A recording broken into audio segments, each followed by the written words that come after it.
You think they lost interest because they went quiet, because the messages slowed down, because the warmth turned strange, because just when it felt like something real was beginning, they pulled back with that familiar, unbearable softness that feels colder than rejection. No fight, no explanation, just distance. Just that slow fading that makes you question your own memory. Were they ever that into you? Did you imagine the closeness? Did you speak too soon, feel too much, need too visibly? And the silence does something to you. It fills in the blanks with your worst fears. It makes you replay every word, every pause, every look in their eyes. It turns you into a detective inside your own heartbreak. And what hurts most is that it never looks like cruelty. It looks like confusion. It looks like someone who almost reached for love and then froze right at the edge of it. Here's the brutal truth most people never want to hear. When an avoidant starts falling in love, they do not become clearer. They become more conflicted, more inconsistent, more difficult to read. Not because their feelings are weak, but because their feelings are finally strong enough to threaten the system they've built to survive. That is the part nobody tells you. You assume love should make someone come closer. For secure people, often it does. But for someone with avoidant attachment, closeness does not only feel good, it also feels dangerous. Intimacy activates longing, yes, but it also activates memory. Old memory, body memory, the kind stored beneath words, the kind the nervous system remembers even when the mind tries to act normal. So when they start caring, their body doesn't just feel dopamine, attraction, excitement. It also starts to feel cortisol, vigilance, a low-grade internal alarm. Their amygdala begins scanning for risk. Their nervous system asks a question they may not even know they're asking. If I let this in, what will it cost me? Freedom? Control? Dignity? Peace? Myself? And that is why some of the most intense feelings can produce the most confusing behavior. They didn't stop caring. They felt overwhelmed by caring. That changes everything. Because if you keep reading their withdrawal as indifference, you'll misread the entire emotional landscape. You'll chase when you should steady yourself. You'll over-explain when you should become quiet. You'll try to prove your love at the exact moment their system is testing whether love can exist without pressure, without chaos, without engulfment. Yes, testing. Not always consciously. Not always manipulatively, but deeply, instinctively, almost like a reflex. When avoidants fall in love, they often begin running silent experiments, little emotional tests, not because they enjoy games, but because vulnerability feels too expensive to offer without proof. They need to know whether being close to you will trap them, expose them, consume them, or finally let them breathe. And most people fail these tests without even knowing they were happening. The first test often looks like distance, not dramatic distance, just enough to make you feel the shift. A slower reply, a day of silence, a slightly flatter tone, less initiation. And what they're watching is not only whether you notice, of course you notice. What they're watching is what the distance turns you into. Do you panic? Do you demand? Do you collapse into protest? Do you turn love into pressure the moment uncertainty enters the room? Because to an avoidant, pressure and intimacy can feel dangerously similar. If you flood them right there, if you start reaching with frantic energy, if every message begins carrying the weight of your fear, their nervous system doesn't register, "This person loves me deeply." It registers, "Closeness is becoming obligation. I am disappearing again." And then they pull back more. Not because they won, because they got scared. The second test is subtler. They will reveal something small but personal, then immediately hide inside normalcy, sarcasm, busyness, or detachment. Maybe they tell you about a lonely part of their childhood. Maybe they admit they don't trust easily. Maybe they confess that certain kinds of closeness make them want to run. Then, the next day, they act as if none of it happened. And now, they're watching. Will you weaponize what they revealed by becoming too intense, too emotional, too invasive? Will you pry the door open because it was unlocked for 3 seconds? Or can you hold tenderness without rushing to possess it? This matters more than people understand, because avoidants often learned early that vulnerability is not safe when it's exposed too quickly. Maybe it was dismissed. Maybe it was ignored. Maybe it was met with inconsistency.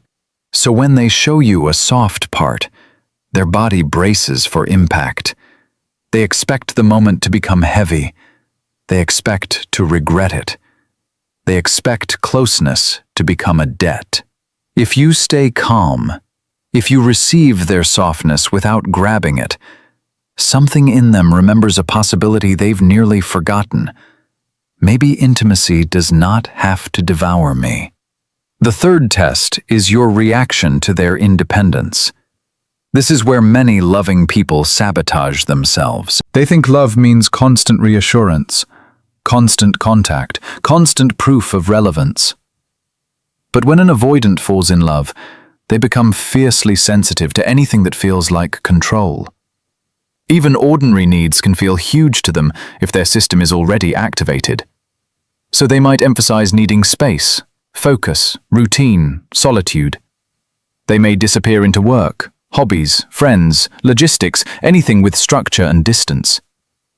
And again, everyone assumes this means they care less. Not always. Sometimes it means they care enough to feel destabilized.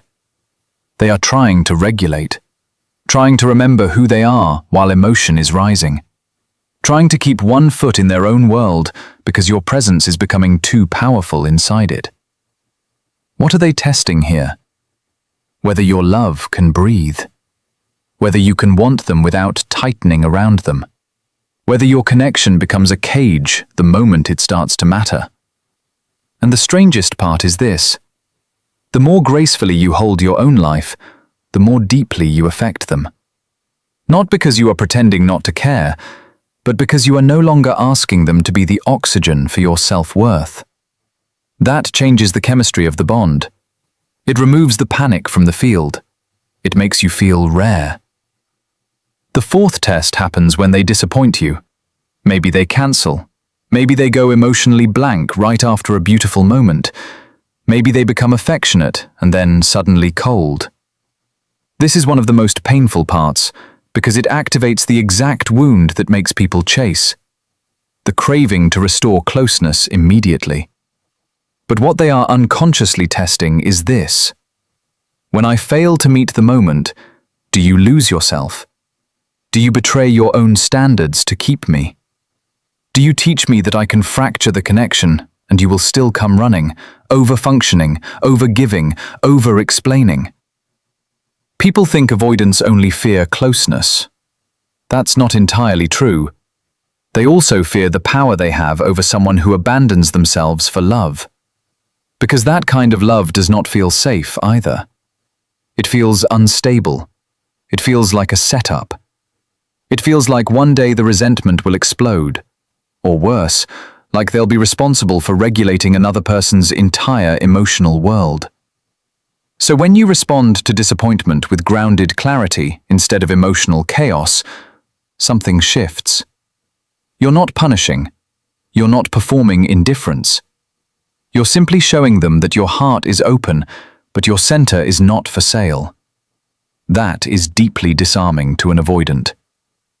The fifth test is almost invisible unless you know what to look for. They'll create emotional ambiguity and see whether you rush to define everything. They might give you signs of deep attachment, then act casual. They might look at you with unmistakable tenderness, then change the subject when things get real. They may stay close without naming what this is. And yes, part of this is fear, but part of it is assessment. Because labels for an avoidant are not just labels. They can feel like doors closing, expectations forming, pressure building, future obligations arriving all at once. The nervous system starts predicting loss of autonomy before anything has even happened. So they stall. Not because the bond is meaningless, because meaning makes it heavier. And in that pause, they watch you. If you cannot tolerate ambiguity at all, if you force the timeline to calm your anxiety, they feel your urgency more than your love. But if you can stay present without trying to squeeze certainty out of every moment, the connection starts to feel less like a trap and more like a choice. This is where the power begins to turn.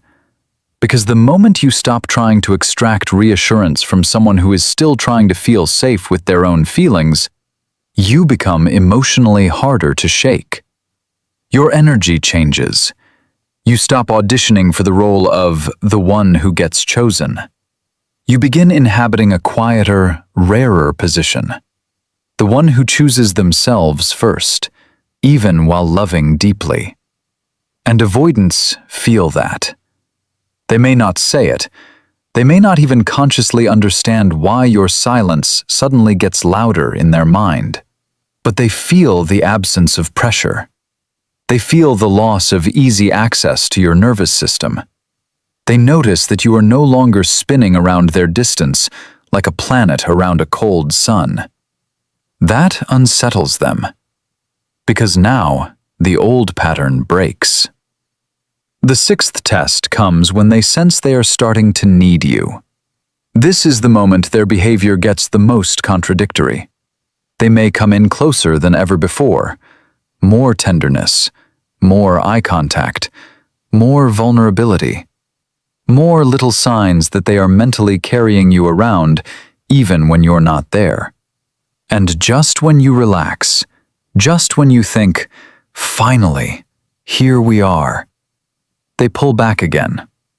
This is not random. Need is the deepest trigger of all. Wanting someone can feel pleasurable. Needing someone can feel like annihilation to a person who built their identity around self-containment. The second they feel your importance move from optional to internal, their whole system can react. Suddenly they become busy, tired, hard to read. They intellectualize, they minimize. They act as if nothing happened because what happened was too real. And what are they testing now? Whether love can survive without immediate reassurance? Whether they can step back and still find you whole? Whether your connection is a living thing, not a hostage situation? If every retreat from them creates an emotional emergency in you, their fear deepens. But if your steadiness remains intact, if your life does not collapse because they became uncertain, their mind starts doing something they hate and can't resist. They start wondering about you.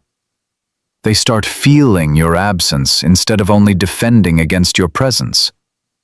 They start missing what your calm gave them. And that is when the dynamic flips. Not because you played a game, because you stopped feeding one. The seventh test is the most secret of all. It is whether you can see them without chasing them. Whether you can understand the wound without volunteering to be wounded by it. Whether you can love the frightened parts of them without turning their healing into your purpose.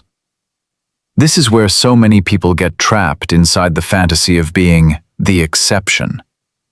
They think if they are patient enough, insightful enough, self-sacrificing enough, the avoidant will finally feel safe and choose them fully.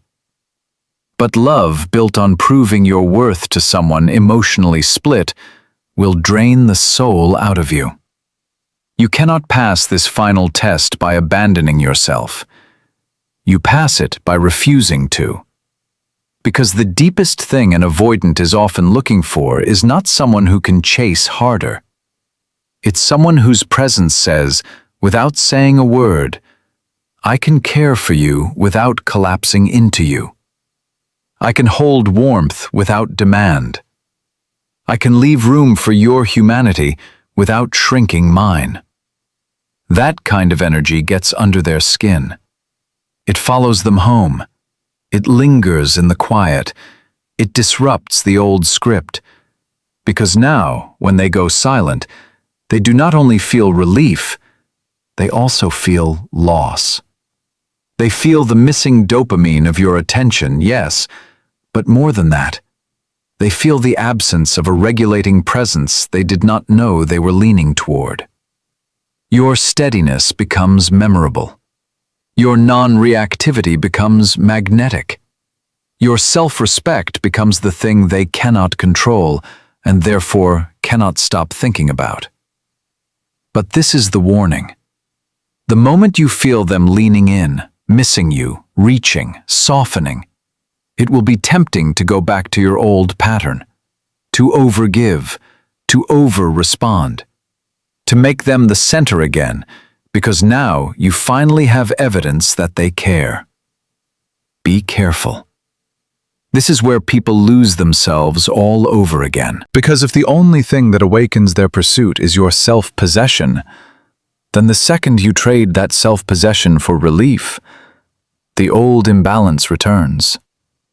They feel the pressure again. You feel the anxiety again. The dance restarts. Different day, same wound. So if you are going to break this pattern, truly break it, you must understand something with your whole body. Your power was never in making them miss you. Your power is in no longer abandoning yourself just because someone else is emotionally inconsistent. That is the transformation. Not becoming colder, not becoming manipulative, not pretending you don't care. Becoming rooted. Becoming the kind of person who can feel deeply without falling apart at every shift in someone else's availability. Becoming the kind of person who does not confuse longing with alignment. Becoming the kind of person who can look at mixed signals and say, I may understand your fear, but I will not build my home inside your confusion. And something extraordinary happens when you live from there. You stop romanticizing emotional unavailability as depth. You stop calling anxiety chemistry. You stop treating your pain as proof of love. You stop begging for clarity from people who can only offer fragments. You become clear. And clarity is powerful. Because whether this avoidant rises to meet you or not, you are no longer trapped inside the maze. You are no longer translating silence into self-blame. You are no longer trying to earn consistency by being more convenient, more patient, less needy, less human. You remember your value before their attention touched it. You remember that love is not supposed to feel like constant interpretation. You remember that being understood is beautiful, but being emotionally safe is sacred. So yes, avoidants do test when they fall in love. They test distance, vulnerability, freedom, disappointment, ambiguity, need. And finally, they test whether your love has a center. But the real question is no longer whether you can pass their tests. The real question is whether they can meet the version of you that no longer lives for passing them. The version of you who does not crumble in silence, who does not chase confusion, who does not negotiate with inconsistency, who does not call emotional starvation romance. The version of you who can say, quietly and without anger, I see your fear. I even understand it. But I am not here to bleed just because you are afraid to feel. That version of you changes everything. Because when self-worth enters the room, the old dynamic cannot survive in its original form. Someone has to evolve. Someone has to tell the truth. Someone has to stop feeding the wound and start feeding the self. Let that someone be you. Let this be the moment you stop trying to be unforgettable to people who cannot stay present and become undeniable to yourself. Let this be the moment your nervous system learns a new story. I do not have to chase love to keep it. I do not have to shrink to be chosen. I do not have to decode silence to deserve peace. I do not have to lose myself to prove I care. And if they come closer from here, they come closer to someone whole, not someone waiting to be completed, not someone trembling for scraps, not someone hypnotized by the old wound. Someone steady, someone rare, someone free. That is the energy they remember. That is the energy they chase. That is the energy that no longer needs to be chased at all.